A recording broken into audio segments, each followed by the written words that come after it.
Welcome back to CUTV News Center. I'm Creighton Rabs with your sports report. Cal U women's basketball team's 62-56 win over IUP Wednesday night wasn't perfect, but the Vulcans, just as they did last month in Indiana, got key contributions late in the game to sweep the regular season series with the Crimson Hawks for the first time in 4 years. To the Convocation Center we go. Head coach Jess Strom and assistant coach Kate Tetzlaw certainly going to love what they're seeing here as Irina Kuko opens with a couple of three balls. First points of the game, and then we'll see on the next possession another three ball, nearly the same spot. California would run out to a 10-point lead on this. Caitlin Fraudt's deep basket. She finished with a game-high 20 points. IUP would rally. Here's Marita Matthew with a three ball as IUP takes a 41-38 lead. And Mickey Glenn only scored 8 points in the game, but the reigning PSAC Freshman of the Week made them count. Here you'll see the old-fashioned three-point play, and on Cal's next possession, rebounds her own miss, and again draws the hoop and harm. Followed by this, another completed three-point play. California up by 3, and Irina Kuko won't get too many style points for this layup, but the basket's good. Doesn't matter how good it goes, but it goes in. 62-56 your final. Talon Watson led IUP with 20 points. California's defense, however, forced 21 turnovers, 11 of them coming off of steals. That is 12 straight games that California has recorded at least 10 steals in a game.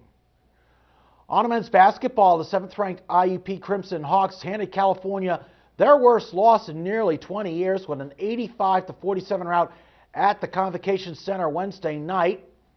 IUP avenged a California win on the Hawks' home court last month, and as you will see, IUP won with a very balanced team performance. Head coach Joe Lombardi seeing all 5 of his starters finish in double figures. Armin Marxo ties the game with a layup off the miss, and from there it was all IUP. Marcel Superbiel, 3-ball for 3 of his 10 points, capping a 10-0 IUP run. Devontae Chance with a deep 3. He had 12 points, also 9 assists. Jeremy Jeffers runs in with a layup. He had a game-high 16 points. California, though, Jake Jakubek with a deep 3-ball. He had a game-high. He led the Vulcans with 14 points.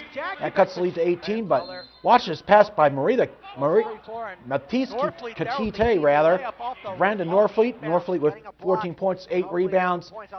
And watch the defense all night long. IUP just smothering California as you see they force a 5-second violation on Alonzo Murphy. Kita, though, with a dunk, more like a layup. We can call it a lunk, if you will. Late in the game, mop-up time here's redshirt freshman Daniel Vegas, his first collegiate points as IUP 85, California 47. Crimson Hawks shot nearly 62% from the field, including a 18 for 25 effort in the first half. California will travel to Clarion on Saturday night. With the Olympics in full swing in Russia, Cal U students participated in a cyber conference with students from a Russian university earlier this week.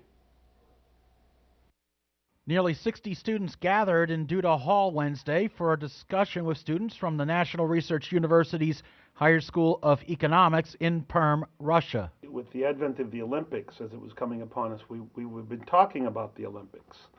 And I said, boy, I'd sure like to hear what your students think about what I'm going to watch. And she said, we've got an idea here. Students from both countries not only discussed the Sochi Olympics, but also cultural similarities and differences between the two nations. Really, the students wanted to talk about what's your life like, what's my life like? Are you very different than I am? No, you're very different than I am. And that happened. So we used the Olympics. We talked about the Olympics. But indeed, because the students came to the realization that they're both the same age groups, they're all college students, they all have the same dreams and aspirations, they all do the same thing on the weekends. So what did participants take out of this international conversation?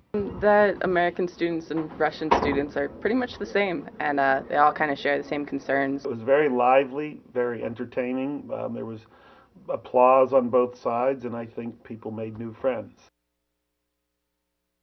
So, we're 1 week into the Olympics over in Sochi. What's the one thing that surprised you guys the most so far?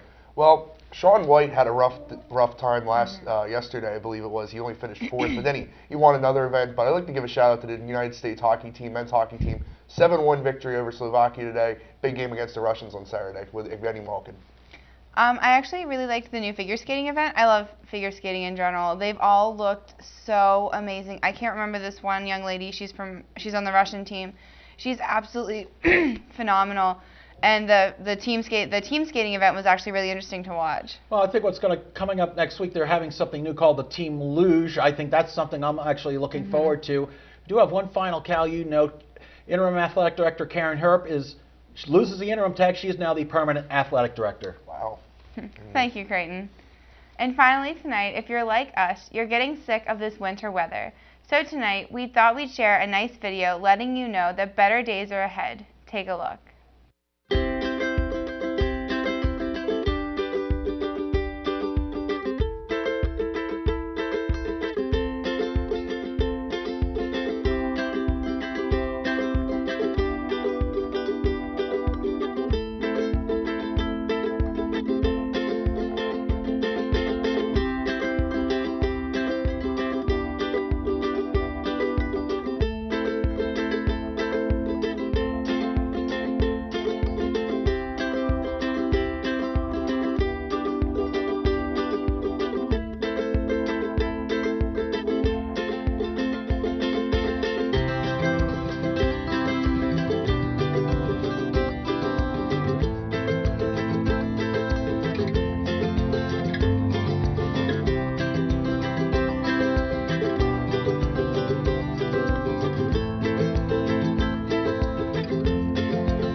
Summer so much. I can't wait for warm weather and when I can go outside and jump in the swimming pool, and it makes me miss the warm weather. Such a tease. I want to know where that place is. That looked awesome. It did look phenomenal. I think we need to find it. Oh, we need to absolutely. take a CUTV trip. Yes, indeed.